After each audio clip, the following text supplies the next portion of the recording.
Hello and welcome again to Casual Magic. I'm finally getting to my deck tech video for Angus Mackenzie. I'm going to give you a heads up. This is not for the lighthearted who want to combo off and win in, let's say, 3 turns. It's also not for the light-walleted. So, if you are truly serious about this deck, I'm going to quickly step you through it and show you my build of it for what you need to do to basically force everyone to get along in a pillow fort and why can't we just be friends strategy. So to start off, as far as the creatures go, Academy Rector is here basically as a tutor, so that way you can have this die and then get an enchantment out. Argathonian Enchantress is basically for drawing more cards. Azor's Elocutors is a alternate win condition. In this case, if you can get 5 of these filibuster counters on it, then you can win the game.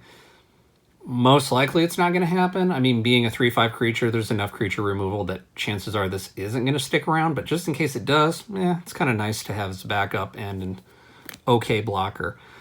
Avacyn, this is excellent at just kind of changing the tide of the game, because at least when this comes out, both Avacyn and then other creatures you control are indestructible. So at that point, you can start to go on the offensive, or at least you don't have to worry about creature removal anymore. Baird, Steward of Argiv, this is one of these cards that you're going to see that there are many cards in this deck that say creatures can't attack you or a planeswalker you control, or creatures can't attack you unless their controller pays something for each one of these creatures. In this case, this one is pay 1, but you're going to see a recurring theme here with these. Consecrated Sphinx is for card draw. Eidolon of Blossoms is for card draw. Elish Norn, which, in case you want to see the English version of it here, if I can get this up. Well, I didn't want that. I want this. Bam. Okay. So as you can see down there, as far as the English version goes, Vigilance. Other creatures you control get +2/+2. Creatures your opponents control get -2/-2. So this helps swing the game a lot in your favor because suddenly everything you get is tougher. All of the opponent's little tiny 1/1 flyers and insignificant threats, they just suddenly go away. And this is it's useful. I'll show you something later on. Eternal Witness. Basically, this is something that you can remove more or less like a tutor for your graveyard and then get that back into your hand. Hannah Ship's Navigator, tutor effect in this case to return an artifact or enchantment card from your graveyard to your hand. Kior's Follower, mainly because you can untap another target permanent, which more often than not is going to be Angus to say, yep, I'm going to fog this opponent, then tap Kior's Follower, and then I'm going to fog someone else on their turn, so that way no one can do any damage. Crewfix, in this case, no maximum hand size, and then having unused mana carry over and become colorless mana, just so you can build up a ton of excess mana. Magus of the Moat, creatures without flying can attack. This is the creature version of Moat. Moat is too expensive, so this card exists. Highly recommend it. Metamaya the Ageless, just something as a fun 4/4 flyer, and if you can get through with it, then you get an extra turn. So you can have more hijinks. Mesa Enchantress, card draw. Peacekeeper, yeah, during your upkeep you have to pay 1 and a white, or you have to get it in your graveyard. However, creatures cannot attack. Yes, it's a 1/1. Yes, it's easy to remove, but point is, creatures cannot attack. You'll find a lot of games becoming very political with this because some people want to leave this on the board because they are also having a stall strategy of some sort, and they're just continuing to draw to get whatever they want. So this isn't necessarily something that's going to disappear every time. Usually is going to go away a lot, but it does have a whole lot of use and can seriously drag the game out. Ragnar, another legend, in this case, regenerate target creature. Seaborn Muse, to just be totally broken and untap all permanents you control during each other's players' untap step. Fog for days. Ulamog. Annihilator 4, I would say the nice thing about this is that for other players that have these sort of milling strategies or board wipes and the like, when this hits the graveyard, then you reshuffle your graveyard into your library. So at least that stops a milling strategy from working on you. Plus, getting to 11 mana isn't going to be really hard with this deck. You're going to be there eventually anyway, or at least be able to ramp up to it. Viridian Enchantress for more card draw, and Windborn Muse. Oh, here's another one here. Creatures can't attack you unless their controller pays 2 for each creature attacking you. So now let's get to the enchantments. We've got Aura Shards. So whenever a creature comes into play under your control, you may destroy target artifact or enchantment. That will happen kind of often. Collective Restraint. Similar effect, where in this case, they can't attack you unless their controller pays X for each creature attacking you, where X is the number of basic land types among lands you control, which more often than not is probably going to get up to 3 in this case. Since it's a 3-color commander, probably going to have 3 basic lands at some point, so that's another 3. So if you've been keeping track here, we're at what, 6? 6 mana per creature? Don't wait, it can get, don't fret, it can get bigger than that. Darksteel Mutation just basically is a pseudo removal to just nerf some creature to make it a useless 1/1 or 0/1 indestructible beetle that does nothing. Total Defense of the Heart. This one is wonderful. During your upkeep, if one of your opponents controls 3 or more creatures, which is pretty much always, sacrifice Defense of the Heart, search your library for up to 2 creature cards, and put these creatures into play. Shuffle your library afterward.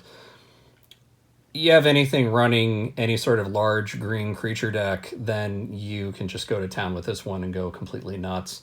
I've made a few different varieties of this. Using Defense of the Heart, I've toned it down from probably the most broken version just to make it a little more friendly, but it's still one that I absolutely must include in this deck every time. Doubling Season, just to get more, really more counters and tokens and all sorts of fun stuff. Ghostly Prison for removal while using an enchantment to build up that enchantment count. Let's see, next up we've got Greater Oromancy, which in this case, other enchantments you control have Shroud. Enchanted creatures you control have Shroud. So no one can touch you.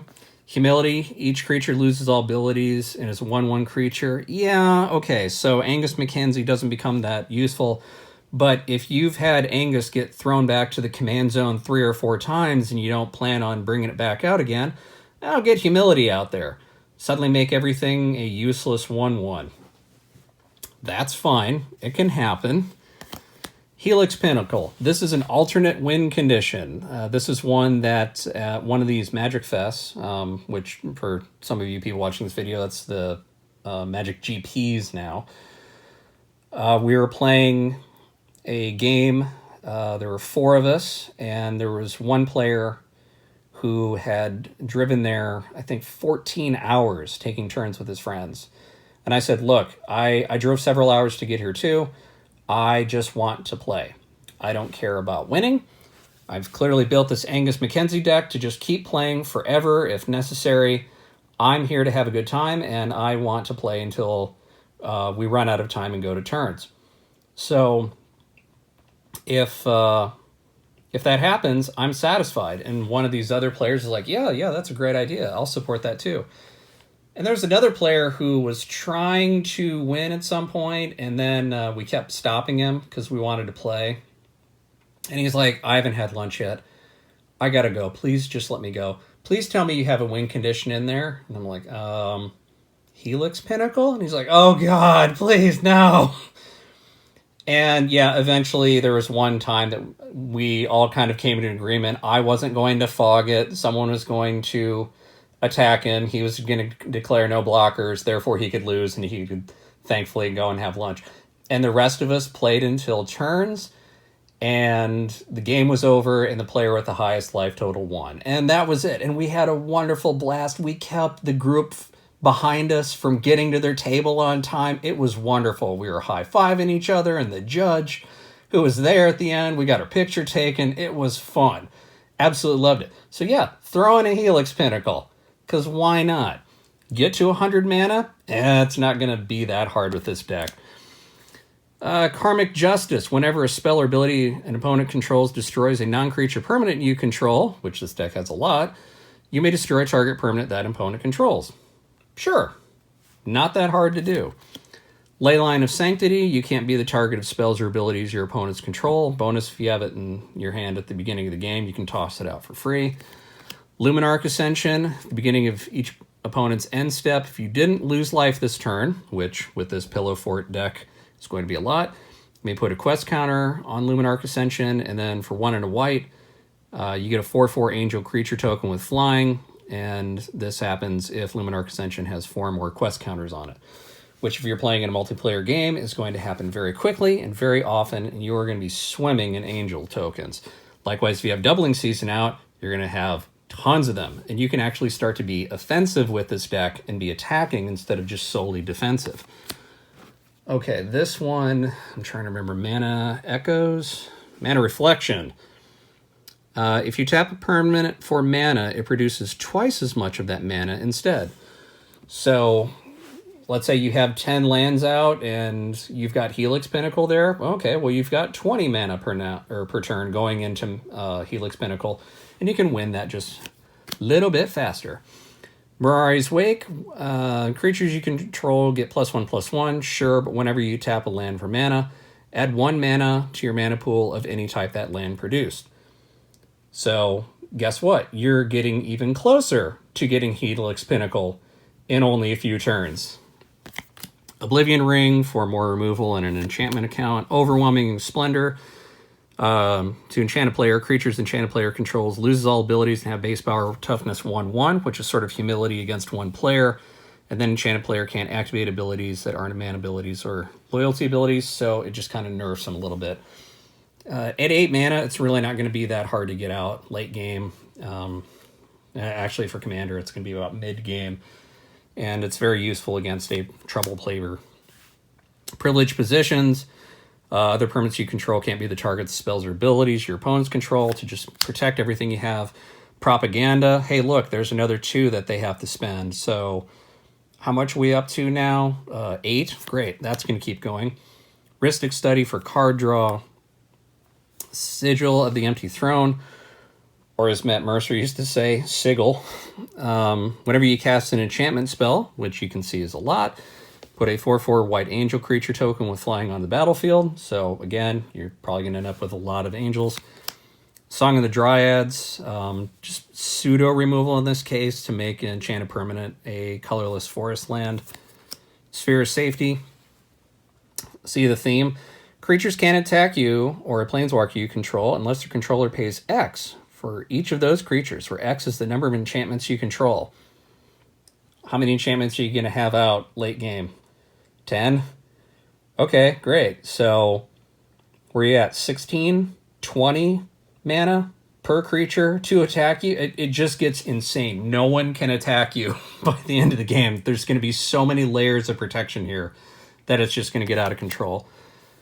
Sterling Grove. All other enchantments you control can't be the targets of spells or abilities, so this is kind of the initial enchantment they have to get rid of first before they can get rid of anything else. And then likewise, you can sack it to tutor up an enchantment of your choice.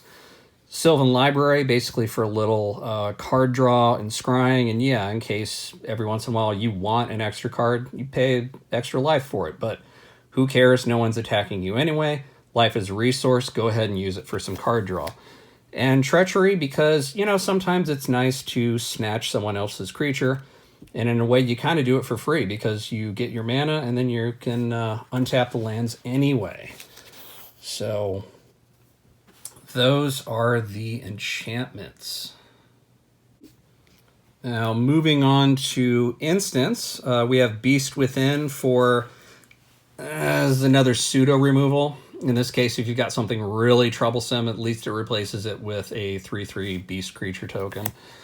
Cyclonic Rift, because if you've got blue, this is an auto-include in every single EDH deck. This is good, basically as a board wipe, to just get rid of everything. If you don't have a Cyclonic Rift, I suggest you get a Cyclonic Rift. Enlightened Tutor, it's a tutor. Search your library for an artifact or enchantment card. There are all the enchantments, so this is the tutor that you need. Path to Exile for renewal. They get a land, but it's okay, it's renewal, or it's removal. Sphinx's Revelation. You gain X life and draw X cards. Well, as you can see from all the other enchantments, you might end up with a ton of mana where you can say, yeah, I want to gain 20 life and draw 20 cards. Why not? I've got nothing to do at your end step. That can happen. And Swords to Plowshares for more removal.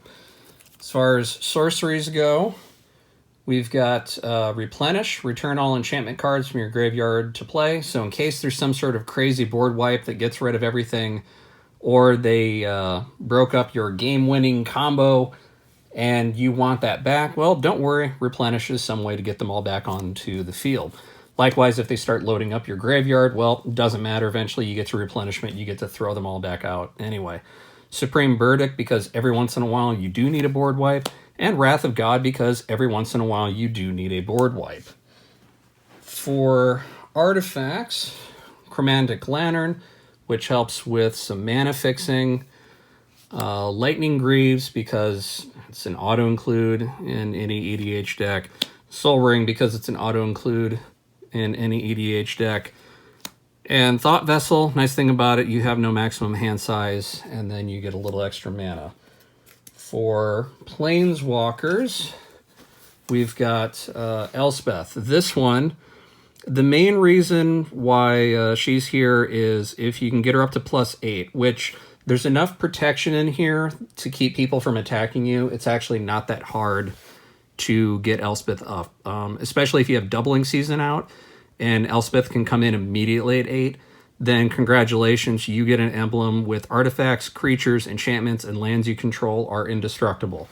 So at that point, it's not even like you have to get Avacyn. You just get this emblem, and then even your enchantments are untouchable. And you can just kick back at that point. Pretty much do whatever that you want because there's nothing anyone can do for you or do against you. Karn Liberated. Want to play Magic forever? Sure, who doesn't? In this case, build this pillow fort, have it go, have Kozilek there to keep getting your graveyard shuffled back into your library and keep drawing forever. And Karn, sure, go ahead and steal some stuff from your opponents, and then eventually ultimate and restart the game with your opponent's best stuff. And then do it all again, and then reset the game again. And just keep playing and playing and playing. Because the goal of this deck isn't necessarily to win, it's just to keep playing Magic for as long as you can. Are you tired of playing a game for 5 minutes and then having someone combo off and you just said, hey, I was supposed to spend my whole night doing this, or hey, I drove hours to get here. Who wants a 5-minute game? You want to play your cards, right? You spent money on these cards. You've collected these cards over a lifetime. You want to play with those cards. Well, guess what? Karn is another way to help you actually play Magic for as long as you want. Tamio, it's nice in a way to be able to constantly tap permanents of your opponents every single turn. And then eventually you can get an emblem, so you have no maximum card size. And then whenever a card is put into your graveyard from anywhere, you may return it to your hand. So who needs a graveyard? Someone kills something? Oh, okay, great. I'll just put it right back in my hand. Thank you. So that's nice. Venser, the really nice thing is eventually there's going to be other cards enchanting things of yours, trying to lock down Angus and the like. In this case, you can exile a permanent and then return it to the battlefield at the beginning of the next end step. And then eventually ultimate, you get an emblem with whenever you cast a spell, exile target permanent, which it's going to happen kind of frequently. So it's still a good backup Planeswalker to have. Okay, moving on to lands. We have Adarkar Wastes for 3 colors. Breeding Pool is a fetch land. Brushland for 3 colors. Celestial Colonnade for, in this case, it's a man land, so you get the 2 colors with it, but then it also can become a creature whenever you want, to be that 4/4 flyer for when you need it. It's kind of good to have in the background. It's not necessarily going to win you the game, but it is kind of nice to have that there just in case you need it. Command Tower, auto-include. Flooded Grove for a little bit of mana fixing. Flooded Strand for a fetch land. Homeward Path so you can regain control of all your permanents. Core Haven, so again, for 1 and a white tap, prevent all combat damage that would be dealt by target attacking creature this turn, so at least you can eliminate 1 threat. Glacial Fortress, which in this case, if you do have the plains or an island, it doesn't have to come in tapped, but early on in the game that might happen. Just in case it doesn't, and you get this out late game, chances are you're going to have one of those anyway, so it can at least come in not tapped. Hallowed Fountain as another, oh god, I forget again, Pain Land, where you're just paying the 2. Hinterland Harbor, same forest and island to have it come in not tapped. Maze of Ith, classic, kind of like the shiny version here. So untap target attacking creature, prevent all combat damage that would be dealt to and dealt by that creature this turn. So again, you can take out 1 attacker of your choice. Minamo, School at Water's Edge. Blue and tap to untap a target legendary permanent. Huh. I wonder which legendary permanent will be untapping quite a bit during any of these games. So that way you can just fog and fog and fog to your heart's content. Misty Rainforest, another fetch land. Reflecting Pool, add to your mana 1 mana of any type of land that you control can produce. Basically an auto-include in an EDH deck. Reliquary Tower, you have no maximum hand size. Savannah for white or green. Seaside Citadel for 3 color mana. Sarah's Sanctum, add a white to your mana pool for each enchantment you control. How many enchantments do you have? A bunch. How much white mana are you going to have? A bunch. Get something like Mana Reflections in there where you're doubling it. Oh my god, you're going to have more mana than you know what to do with. Have Krufix out so that way you're not using it and it's becoming colorless mana each turn. Yeah, it's going to get nuts. Have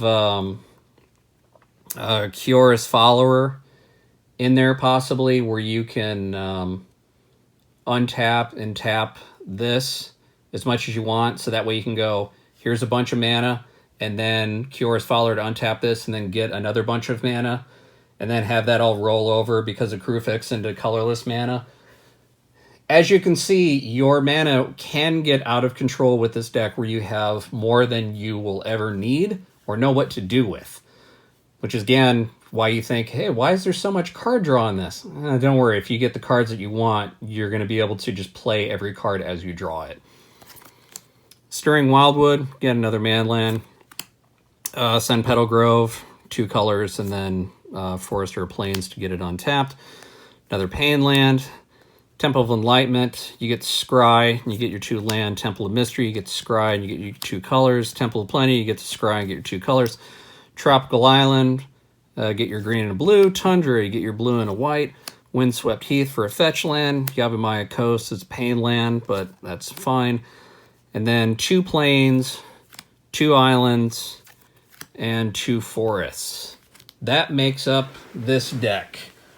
For a sideboard, these are fun. Results may vary, but these are ones that I just threw in there for specific situations. Want to be a jerk and just steal your opponent's legendary creatures? Then throw in Empress Galena. So 3 and 2 blue, it's a 1/3. Doesn't necessarily last forever. However, 2 and tap, gain control of target legend or legendary permanent. This isn't anything like Rubina Soulsinger where you have to tap her and then leave her tapped in order to maintain control of this creature. This is basically you gain control of it. And until something like Homeward Path allows them to gain control of their creature again, you just keep it. Empress can go off the board, you still control their legendary permanent. So have a bunch of commanders out there that your opponents are basing their entire game around. Steal them. Empress Galena will allow you to do that, and then it's repeatable. So in case you have Curious Follower out there, oh, okay, great. Spend 2, tap, take something. Spend another 2, tap again, take another thing. Great, there's 2 commanders you don't have to worry about anymore. So it's a very good sideboard card. Leyline of Anticipation basically gives you flash. You may cast non-land cards as though they had flash, and you can throw it out at the beginning of the game in case it's in your opening hand. So it's a good one to have. Again, it's a sideboard. Nevermore. If you have that one friend who plays a deck, and if they get 1 card, they pretty much win the game, put this in your deck. Because you know exactly what to go after, and you know exactly what cards shouldn't be cast. Rest in peace, just in case graveyard shenanigans start to get out of control. Yes, there are some things in here like Replenish where you do want a graveyard to be able to make choices of your own. But in case an opponent's graveyard is too much of a problem compared to your graveyard, just go ahead and put this thing in because you're going to probably need it. Ensnaring Bridge. You might not want to be this much of a jerk, but sometimes you need to, and you just have to throw this in anyway. So it's good to have a copy of this on hand just to have in the sideboard. Thaumatic Compass, this is the one that... Actually, give me a sec here to flip over the card. So this is the one that when it comes into play, if you get your 7 lands, then you get to flip this and basically becomes Maze of Ith. So the usual untap target attacking creature from... or an opponent controls from combat, and then remove it from combat, if I can read that right. Ugh. But anyways, yeah, if you control 7 or more lands at the beginning of your end step, you flip it. Super easy to have happen in an EDH game. Alchemist Refuge, basically you get to cast cards as though they had flash. Cure Master of the Depths. Fun thing about this is getting that emblem. Whenever a creature enters the battlefield under your control, you may have it fight target creature, then put 3 8/8 blue octopus creature tokens onto the battlefield. So get this combined with Doubling Season, and also get it combined with the Sigil of the Empty Throne, where you're throwing out you're spending 1 and a white to throw out a 4/4 angel creature token. But oh wait, you get 2 of those, which means that this triggers twice. So the first trigger will get you an angel and 6 8/8 octopus creature tokens.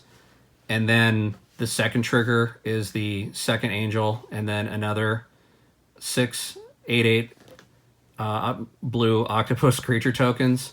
So 12 octopuses, I think octopuses, and then 2 angels for 1 and a white. Sure, why not? Is it going to happen every game? No, but you know, it's just silly. It's a fun card to just throw in there for fun, and sometime if you get to play it, yeah, it's just nuts. And then just for extra land, because realistically this thing only has about 36 lands in it, so it's running a little light. If it feels like the group that you play with is playing a bit more aggressive and you do need the more lands, go ahead and use the extra forest and island in there. Now that being said, I just want to mention, like I said at the beginning of the video, this deck is not for the light walleted. This, as of the recording of this video, is running just shy of $5,000. The only reason why I have this is because there's a lot of these cards that I've had since I was young and collected little by little over the years. I certainly didn't just run out and say, this is the deck that I want. That being said, if you do happen to have a fairly large collection, you do happen to have most of these cards, and it's only going to take you a few more to complete this deck, this is fun. This allows you to dictate how the game is played. You have someone in a game who you want to be left alone? Great, Angus can fog them. You want to build up your pillow fort so that way no one can attack you? Fine. You want to use Helix Pinnacle as a way to win? Okay, you can do that. Sometimes you'll have enough mana that you'll be pumping out, let's say, 20 mana per turn, and you can very quickly win with Helix Pinnacle, especially if they don't have any way to get through all your defenses to remove an enchantment quickly enough. Other times you might win by having something like Avacyn out, where you suddenly have all of your creatures be indestructible. Then maybe you have something like Elish Norn out, where all of your creatures are +2/+2 and your opponents are -2/-2. Sometimes that even makes their commander go away permanently because they can never get it to stick on the battlefield again. And you can just hang back and just start pumping out some angel tokens that are 6/6. It's nuts. It's absolutely nuts, and it's a very, very fun deck to play. And depending on the group that you're playing with, the different commanders that you're playing with, there's a lot of varying strategies within this deck. That sometimes you want to go heavily into tutoring for your pillow fort. Other times you want to be more aggressive and you go all out to say, I need angels and I need to build that up, and then I need to start throwing out enchantments as quickly as possible. So it's not per se a one-trick pony. You do have different ways to play this deck, and in a way that makes it much more entertaining too, because there's a lot of replayability with it. I love this deck. I highly encourage you to play with this deck sometime. I'm going to put a deck list in the oh god, what's it called? It's not the comments. The description. The description at the bottom of the video. It'll have the full 110 cards in there of the main deck and the sideboard. And if you have any questions, comments, potential upgrades, because again, with the whole COVID shutdown, I've made no upgrades to this deck in over a year. This is basically the way this deck was set in stone at the end of 2019. And it's not been changed since. So if there's anything in there that you think I need, please let me know, and I would love to hear your opinions. That being said, I hope you have some new commander suggestion for me. I would like to make other deck tech videos in the future. It's been a really long time since I've been able to make one, but I want to get back into the habit of making one of these every once in a while. So please give me your opinion when you have a moment. That being said, stay healthy. Hope you all get vaccinated as quickly as you can. Wear a mask, and until next time, good luck.